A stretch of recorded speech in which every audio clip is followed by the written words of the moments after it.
di antara umatmu ada 10 karakter manusia, sifat manusia yang menjadi teman saya. Siapa? Mari kita simak, mudah-mudahan tidak ada yang jadi teman setan di tengah-tengah kita. Yang pertama kata setan, temanku yang utama dan pertama. Bayangkan, yang utama dan pertama teman saya, al-mutakhawilu bis shalah, yang menganggap enteng solat. Siapa?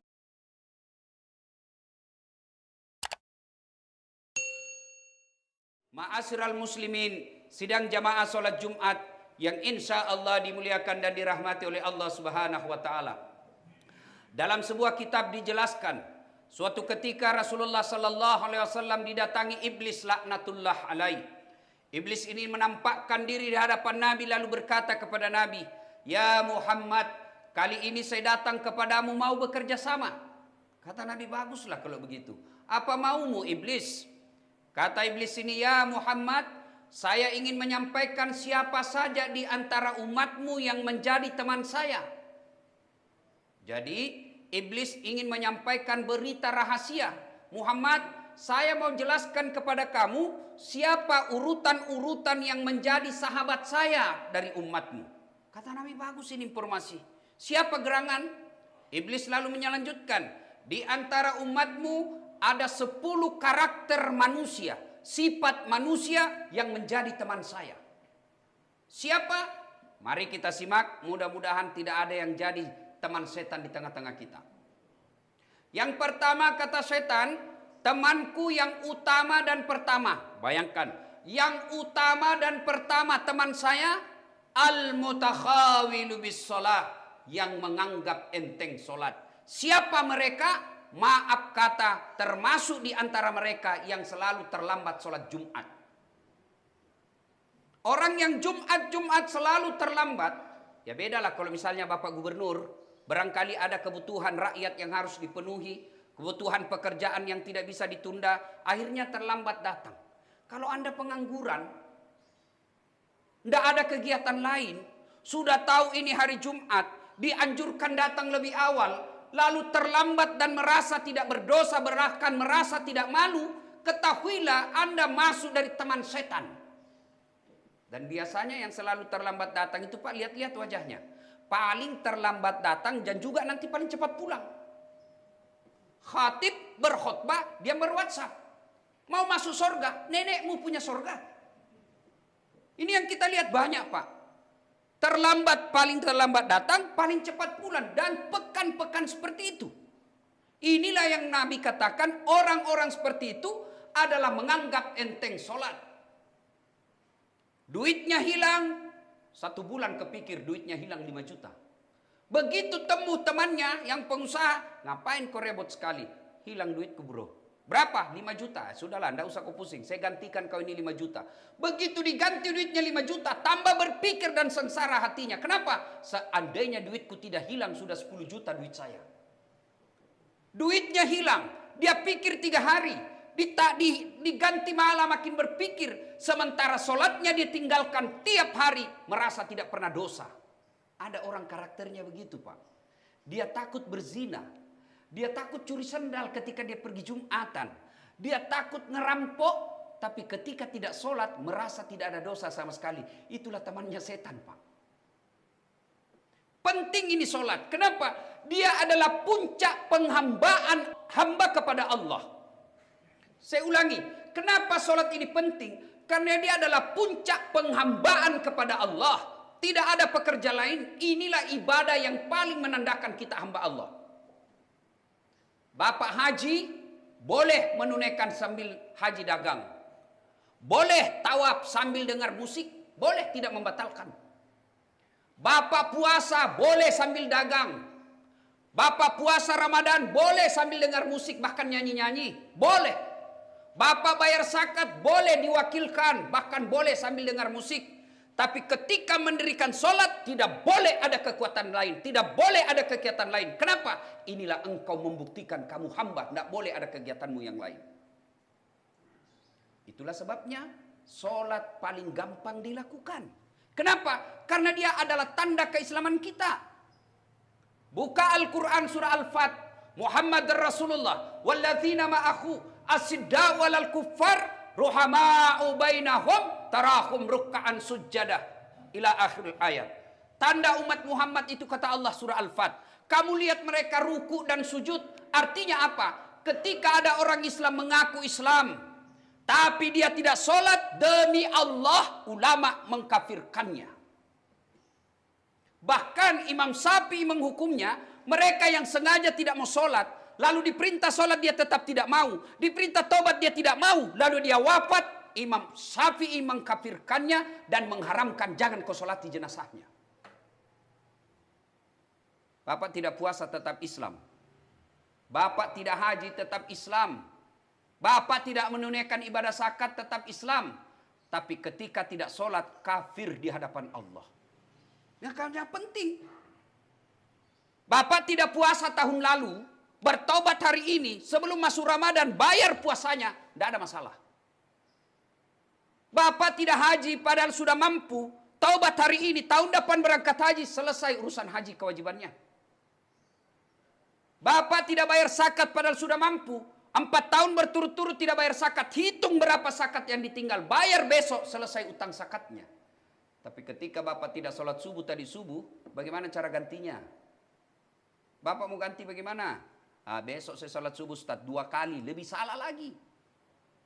Maka mari saudaraku Jumat kali ini yang mencari nafkah, yang bekerja, yang berdagang, profesi apa saja, jangan sampai perkara dunia membuat kita lupa sholat.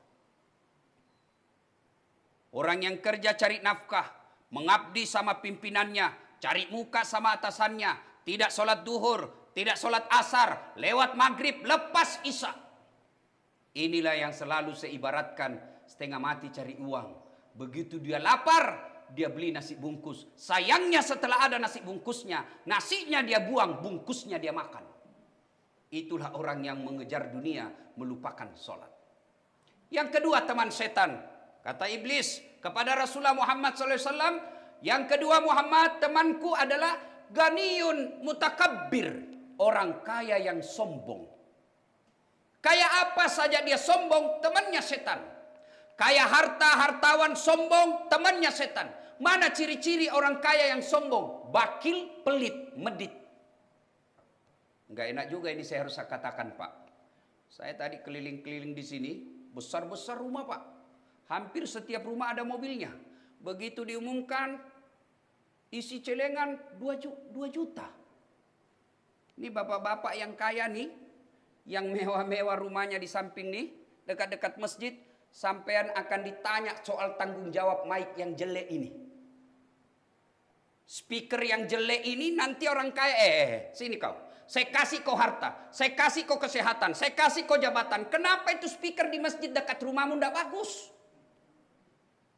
Jangan ketawa Pak, ini serius. Ini rumah yang mewah, mobil yang megah, bapak mati demi Allah, anak yang punya. Iya kalau anak kita baik, kalau anak kita narkoba. Lalu mana harta yang kita miliki? Yang kita setengah mati kita tunggu, kita tabung dari sejak kita bekerja sampai sekarang. Apakah rumah deposito? Demi Allah bukan itu yang kita punya. Mana yang kita punya? Yang telah kita jalankan, yang telah kita sedekahkan di jalan agama Allah, yang kita kenal dengan istilah amal jariah. Dan demi Allah, tidak ada orang bangkrut gara-gara rajin sedekah. Orang kaya yang sombong adalah orang yang pelit. Siapa lagi kaya? Kaya jabatan, pejabat sombong, temannya setan. Anggota DPR mau sombong, temannya setan. Apa yang kamu sombongkan dengan anggota DPR? 5 tahun saja. Terpilih lagi, alhamdulillah. Tidak terpilih, jadi rakyat biasa. Jadi wali kota, bupati mau sombong. Jangan sombong. 2 periode saja. Selesai 2 periode gubernur atau wali kota, bupati. Kau mau pakai, masih mau pakai lambang Garudamu, dibilangi ke orang gila. Kapolres mau sombong, Kapolda mau sombong. Demi Allah. Masa jabatan hanya sementara. Jadi jangan sombong dengan jabatan. Karena sombong dengan jabatan temannya setan. Yang ketiga, teman setan. Karena waktu Jumat yang sangat terbatas. Teman setan yang ketiga, saribul khamar. Siapa mereka? Kata iblis, mereka yang hobi mabuk-mabukan. Alhamdulillah, kita memuji rezim kali ini. Kita harus mengapresiasi presiden kita kali ini yang telah menerima aspirasi umat Islam untuk membatalkan legalitas miras. Alhamdulillah. Karena miras memang mabuk orang. Mabuk miras, temannya setan. Tapi saya bilang kepada wakil presiden waktu itu, mabuk miras berbahaya. Tapi ada lagi mabuk yang lebih berbahaya dari mabuk miras, yaitu mabuk cinta. Orang kalau mabuk cinta menjadi bertebaranlah pelakor. Orang yang mabuk cinta bisa jadi istrinya tetangga kita lebih sayang daripada istri sendiri. Tapi demi Allah ada lagi mabuk satu yang lebih berbahaya. Lebih berbahaya dari mabuk miras. Lebih berbahaya dari mabuk cinta. Apa? Mabuk kekuasaan. Kalau orang sudah mabuk kekuasaan, Pak, dia akan menghalalkan segala cara untuk mengambil kekuasaan itu. Dan setelah ada kekuasaan itu, dia anggap kekuasaan itu sarana untuk memperkaya diri sendiri. Dia anggap kekuasaan itu untuk merampok negara. Itulah yang disebut mabuk kekuasaan. Dan itulah temannya setan. Kita berlindung kepada Allah. Mudah-mudahan informasi ini membuat kita sadar, oh, saya masuk teman yang pertama, menganggap enteng sholat. Oh, saya masuk kategori kedua yang bakil. Oh, saya mabuk yang ketiga, mabuk kekuasaan. Apabila tiga-tiganya atau ada satu di antara kita yang tiga ini, wala tai'asu mir rauhillah, kata Allah, jangan kau putus asa, ampunan Allah masih menunggu kita. Dengan cara apa? Bertobat kepada Allah. Cara bertobatnya, kalau Jumat ini selalu terlambat, kalau selama ini masih bakil, kalau selama ini tergila-gila dengan jabatan menghalalkan segala cara, ayo, ya ayyuhalladzina amanu tuba ilallahi taubatan nasuha. Segera bertobat. Dengan cara apa? Perbanyak istighfar. Dengan cara apa? Jangan ulang. Dengan cara apa? Ganti kebaikan. Dengan cara apa? Memperbanyak amal-amal soleh.